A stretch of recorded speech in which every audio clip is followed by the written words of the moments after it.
Bonsoir à tous et bienvenue sur TV 78 pour un nouveau numéro du 7-8 Société, votre rendez-vous hebdomadaire pour discuter et débattre des sujets qui font l'actualité.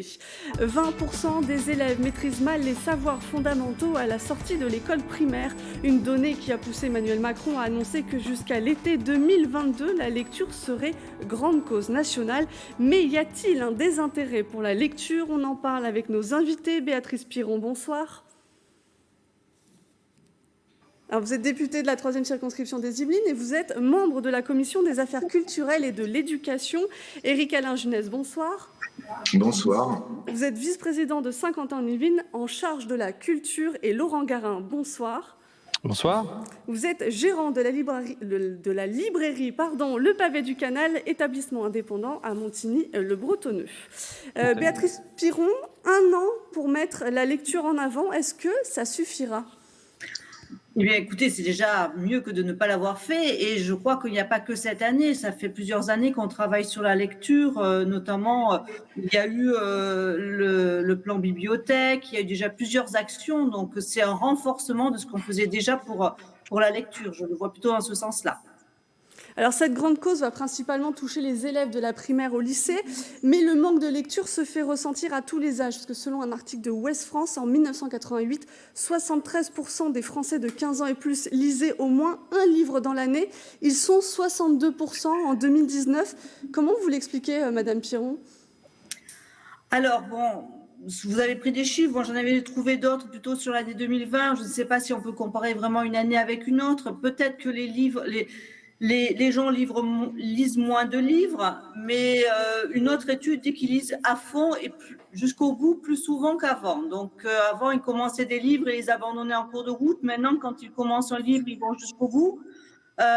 C'est en progrès sur ce sujet-là.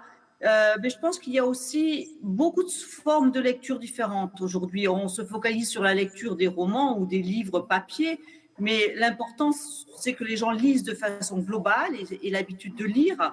Donc, moi, je travaille beaucoup avec le groupe d'études sur l'illettrisme, et donc les gens qui sont le plus en difficulté, qui, eux, justement, ne lisent pas beaucoup. Je crois qu'il faut les entraîner à lire parce qu'on a besoin de la lecture tous les jours et pas uniquement pour la lecture plaisir, la lecture loisir que l'on fait avec un livre sur sa table de nuit. On a aussi professionnellement besoin de lire pour s'informer, pour aller voter, pour travailler, pour lire des consignes de sécurité. Donc, je crois que la lecture, elle est tous les jours. Et malheureusement, en France, il y a encore beaucoup trop de personnes qui sont handicapées ou qui sont en difficulté par rapport à cette lecture. Et si on veut renforcer la lecture au niveau des jeunes, c'est pour que justement après, dans leur vie d'adulte, ils soient beaucoup plus à l'aise. Alors, parmi l'accès à la lecture, il y a les bibliothèques. 27% des lecteurs y empruntent des ouvrages. Éric-Alain Junès, est-ce que les médiathèques de Saint-Quentin-en-Yvelines parviennent à attirer du public ? Ah oui, incontestablement, le réseau des médiathèques attire un public nombreux et fidèle. On a une proportion d'abonnés qui est importante sur le territoire, plus importante d'ailleurs que sur le territoire national.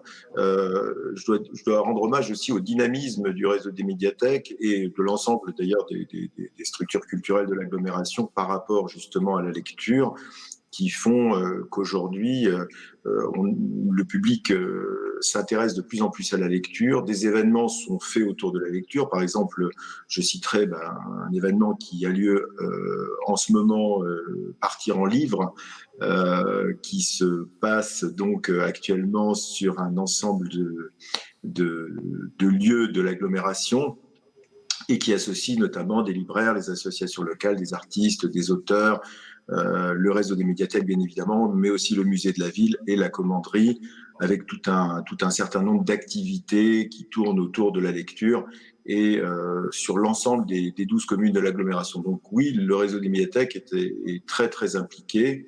On a un réseau maintenant qui a quasiment finalisé son uniformisation depuis l'intégration donc des 5 nouvelles villes de l'agglomération, avec des possibilités qui sont extrêmement intéressantes. Je prends pour exemple le fait que vous pouvez commander un ouvrage dans une médiathèque et puis en prendre livraison au niveau de la médiathèque qui se trouve près de chez vous. Donc si l'ouvrage n'y est pas, vous pouvez le faire venir.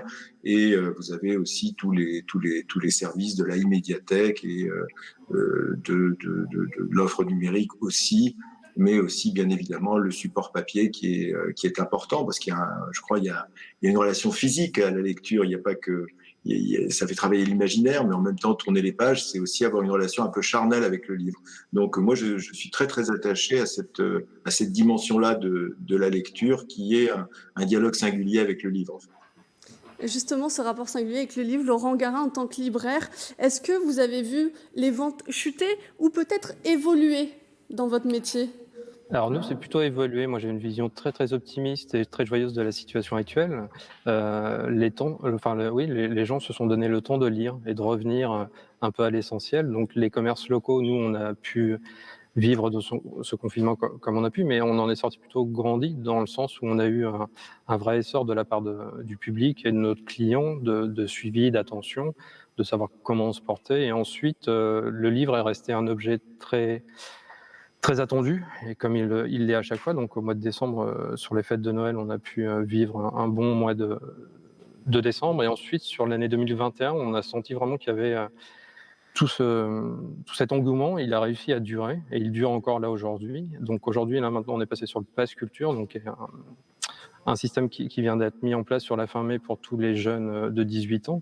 Mais en fait, voilà, le public est au rendez-vous, donc les libraires également. Toutes les librairies indépendantes, on s'est mis en ordre de marche pour suivre ce mouvement-là. Donc non, c'est une vision très, très optimiste de la situation que nous, on a, libraires indépendants. Madame Piron, vous souhaitiez réagir ? Oui, je pense que vous aviez commencé l'émission en parlant d'une année unique de grandes causes nationales, mais ça fait depuis plusieurs années qu'on essaie quand même d'encourager la lecture, et notamment avec les séances quart d'heure lecture dans les écoles primaires ou dans les collèges, où tout le monde s'arrête pendant 15 minutes, donc pour lire, y compris le personnel de service ou les adultes, pas uniquement les enfants, mais tout le monde doit lire pendant 15 minutes simultanément. Et puis, comme vous l'avez dit, monsieur, donc le Pass Culture qui a démarré donc dans le département, ça avait été déjà expérimenté les années passées. On s'aperçoit qu'aujourd'hui, donc sur les 300 € que l'on va donner aux jeunes, la plus grosse dépense va vers les livres. Et ce première étape de 300 € cette année, elle se complète l'année prochaine, donc par des ajouts qui vont être faits au niveau des collégiens et des lycéens. Donc, dès le collège, les élèves auront donc 25 € tous les ans, puis 50 €, puis après, à 18 ans, les 300 €, ce qui représente un budget culture qui pourront donc petit à petit s'approprier et utiliser régionalement et localement, comme vous dites, dans les librairies. Monsieur Garin, vous souhaitiez réagir ? Oui, donc en fait, ce Pass Culture nous a amené de nouveaux clients, enfin vraiment toute une partie qu'on n'avait pas l'habitude de voir en librairie. Donc plein de jeunes qui arrivent ici, qui n'ont pas les codes, voilà, mais c'est très bien qu'ils rentrent chez nous, quoi, qu'ils voient un peu ce qu'est la lecture, ce qu'est le livre, qu'ils voient comment ça fonctionne. Et non, c'est vraiment une chose très très bonne pour l'attrait et pour l'accès à la lecture. Donc ce Pass Culture, c'est vraiment une très bonne chose. Ouais. Oui, monsieur Junel, vous allez réagir, mais justement, je voulais vous poser la question. Il y a aussi chez vous Lecture pour tous. 3 classes de collège ont participé au dispositif cette année. Il y a vraiment du lien à l'agglomération entre les médiathèques et les établissements scolaires. Oui, bien sûr, on est tout à fait soucieux de ce lien, et évidemment, il y a régulièrement des classes qui viennent dans les médiathèques pour se familiariser justement avec les ouvrages. Donc oui, bien sûr, il y a un fort partenariat avec les scolaires du territoire. Moi, je voulais revenir un petit peu sur ce qu'on disait tout à l'heure concernant donc un petit peu ce qu'on vient de vivre, hein, le confinement, la crise sanitaire. Il semblerait que donc je lisais une étude Odoxa qui disait que justement le confinement avait vu une augmentation de la lecture, et je regardais un petit peu les motivations donc de ce retour à la lecture, qui était assez amusante. Il y avait lutter contre l'ennui, bien évidemment, pour la majeure partie des gens, mais aussi se déconnecter de l'actualité ou des réseaux sociaux. Donc on voit un petit peu que le livre, qui était considéré au départ, hein, monsieur Garin est bien placé pour le savoir, les librairies étaient fermées au départ, hein, les libraires étaient fermés. Il y a eu une attente forte du public, et c'est cet acte militant du public qui a vu la réouverture des librairies, et il y a eu vraiment une poussée. Et ça, je trouve que c'est ça incline à l'optimisme. Et je vous rejoins, Monsieur Garin. Je crois que le livre a de l'avenir. Je crois que les librairies ont de l'avenir. Les médiathèques, bien évidemment, parce qu'elles sont aussi une source. On ne peut pas acheter tous les livres, mais on peut aussi prendre contact avec la lecture par ce biais. Et je pense aussi que nous avons en France un rapport différent aux livres que peuvent avoir, par exemple, les anglo-saxons. Moi, la première fois que je suis arrivé à New York, j'étais un peu choqué parce que sur les poubelles, il y avait des livres. Et je me suis interrogé, savoir qu'en fait, le livre est un produit de consommation. En France, c'est pas un produit de consommation. Il a presque une valeur patrimoniale. On se transmet les livres. Et je pense que c'est quelque chose qui est important. Et je crois que l'utilisation de ce passe culture pour acheter des livres n'est pas innocente. Elle signifie vraiment que non seulement on veut s'approprier le contenu, mais on veut aussi s'approprier l'objet. Donc, je partage votre optimisme, Monsieur Garin. Vous parliez de la lecture évasion. Alors, il y a certains lecteurs qui se qualifient de petits lecteurs, d'autres de grands lecteurs. Les grands lecteurs, c'est ceux qui lisent plus de 20 livres par an. Et je vous propose qu'on parte à la rencontre de l'un d'entre eux. Catherine Boucher est professeure de lettres dans un collège saint-quentinois, mais la lecture est pour elle aussi un plaisir privé. Regardez. Voilà, celui-ci est commandé. Qu'est-ce qu'il fallait d'autre ? Je vais regarder là dans ce rayon. Feuilleter, chercher, parcourir les rayons. Pour Catherine Boucher, dénicher un livre dans une librairie est plus qu'une habitude, c'est un rituel. Cette Guyancourtoise achète entre 3 et 15 ouvrages par mois. Ça représente un endroit où je peux trouver les livres que j'aime, des livres que je découvre, des livres que je peux faire découvrir aux autres, que ce soit ma famille, mes amis, mes élèves. C'est important parce que ces livres, je peux les toucher, je suis au contact, ils sont présentés, c'est beau, c'est agréable, c'est calme. Professeure de lettres dans un collège guyancourtois, passionnée de théâtre et de poésie, Catherine Boucher a toujours aimé lire. Jusqu'à ses 14 ans, c'est environ un ouvrage par jour avec une préférence pour le roman. Elle ne s'interdit aucun genre et rentre dans sa bulle. Je lis toujours avant de dormir, quelle que soit l'heure à laquelle je vais me coucher, je lis toujours avant de dormir. Et ensuite, je lis dans la journée dès que je peux, dès que j'ai un petit peu de temps. Ça me détend, c'est le plaisir de retrouver les livres que j'aime. Ça me permet de préparer tous mes cours, que ce soit les cours pour les élèves au collège, que ce soit le théâtre. Ça me permet de retrouver des connaissances, des émotions que je sais que je vais avoir en reprenant tel livre. Catherine Boucher a transmis sa passion à ses proches tout en respectant leur goût et leur rythme. Les grands lecteurs comme Catherine sont principalement des femmes et les plus de 65 ans sont les plus représentés. Laurent Garin, c'est un profil que vous rencontrez beaucoup dans votre établissement ? Oui, énormément. Oui, bien sûr. Ouais. Des gens qui sont avec lesquels on apprend toujours beaucoup de choses en fait, des habitués. Et il y a un vrai échange qui se crée. Donc je connais très bien Catherine. On a réussi à monter quelques projets ensemble. Oui, c'est un profil qu'on retrouve fréquemment, quoi, bien sûr. Béatrice, oui, allez-y, je vous en prie. Mais ce n'est pas que le seul profil qu'on trouve maintenant en librairie également.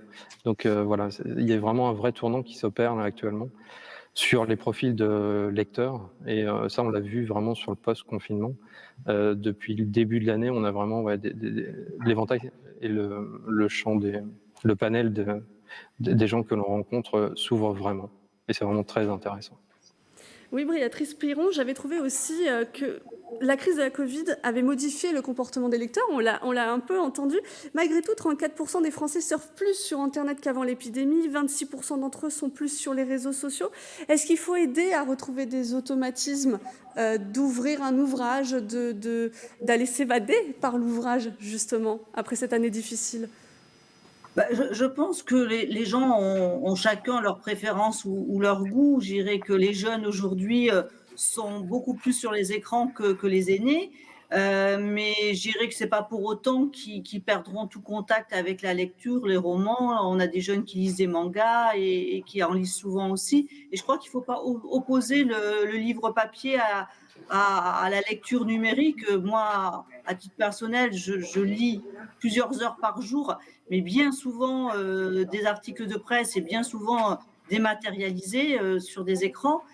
C'est quand même de la lecture. Et à côté de ça, quand je suis en vacances, eh bien, je prends un livre papier parce que là, je sais que je vais pouvoir me plonger dedans. Et quand j'en commence un, j'aime bien le finir rapidement. Donc, il va me falloir l'après-midi entière. Donc, ça, c'est réservé à mes périodes de congé.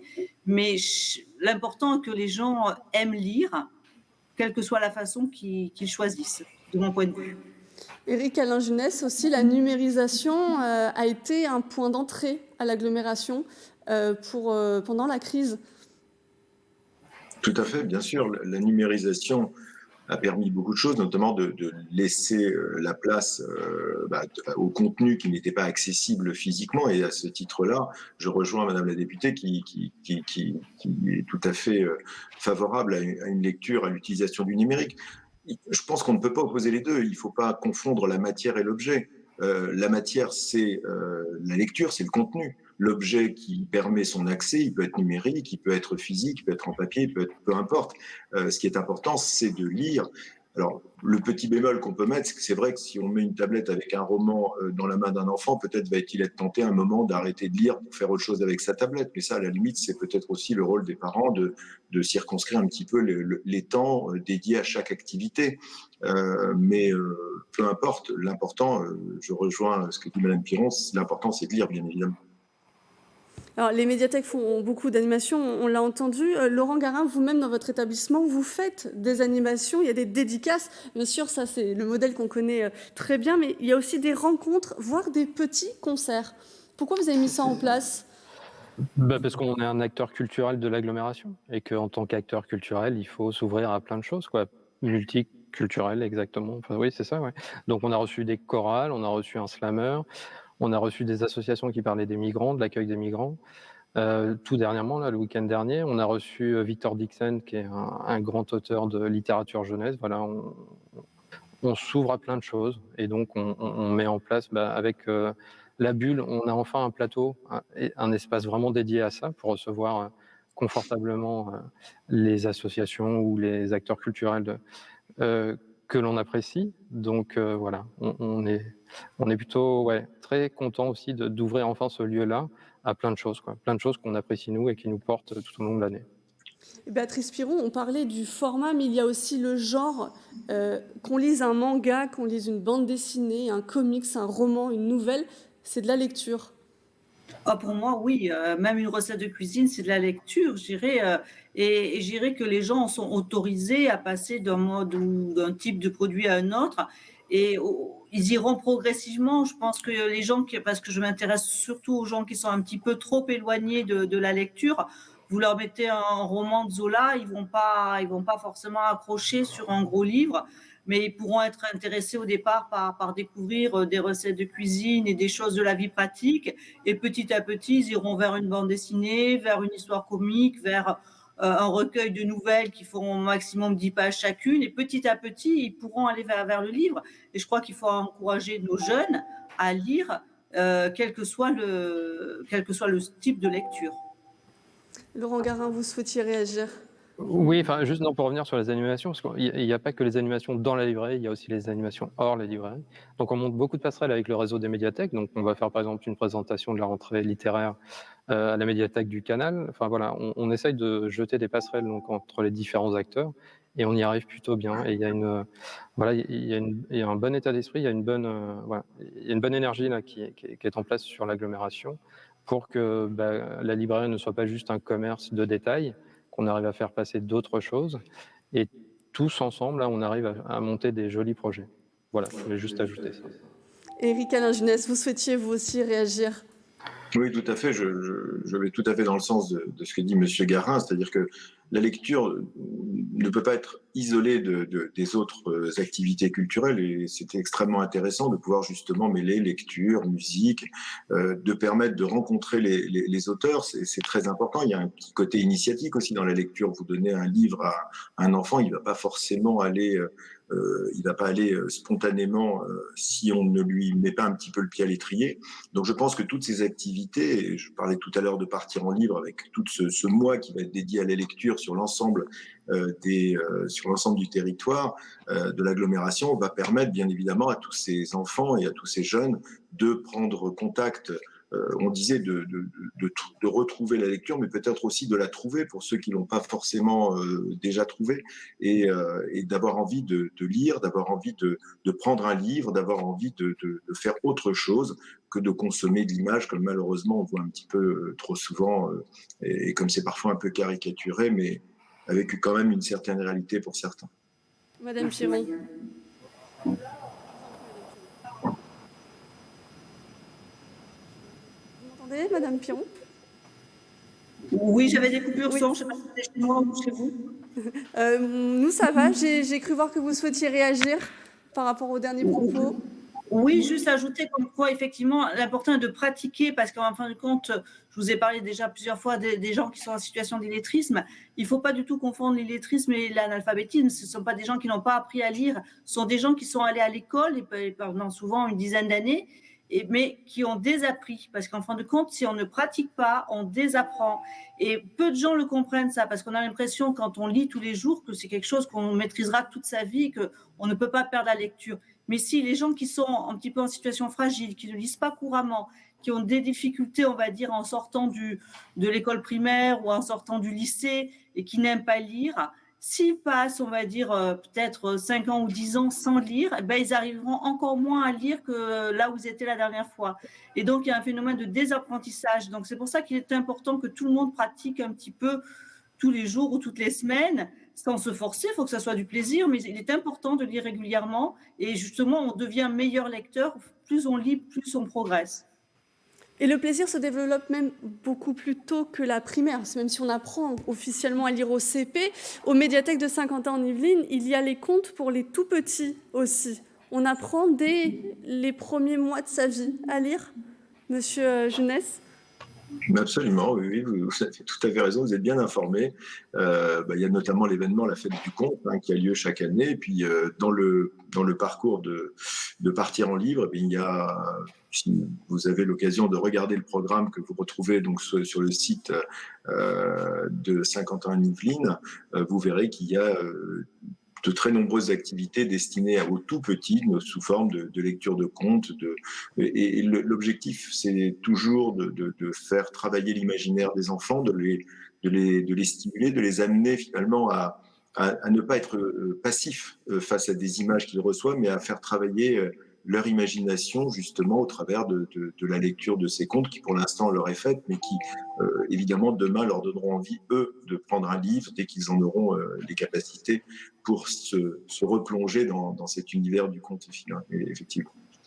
Laurent Garin, on parlait tout à l'heure avec le portrait de Catherine Boucher du profil de vos clients, mais parmi les achats aussi, est-ce que vous voyez beaucoup d'achats de lecture adulte ou finalement des parents qui achètent pour leurs enfants? Alors, durant le confinement, on a vu beaucoup de littérature, beaucoup de fiction, beaucoup de littérature de l'imaginaire pour adultes. Et là, c'est plutôt la bande dessinée qui prend le pas sur la fiction et la littérature. Donc, tout format de bande dessinée, c'est tellement pléthorique au niveau de la bande dessinée. Donc, il y a les romans graphiques, les mangas, la bande dessinée franco-belge, comme on peut beaucoup la connaître. Mais il y a vraiment... L'offre est telle que là, pour nous, c'est vraiment la bande dessinée qui a pris le pas sur la littérature actuellement. Je vous propose qu'on s'arrête sur ces mots. C'est une société maintenant terminée. Merci de nous avoir suivis. C'était le dernier numéro de cette saison. Les nombreux événements Partir en livre se retrouvent sur le site de l'agglomération de Saint-Quentin en Yvelines et je vous souhaite un très bel été sur TV78.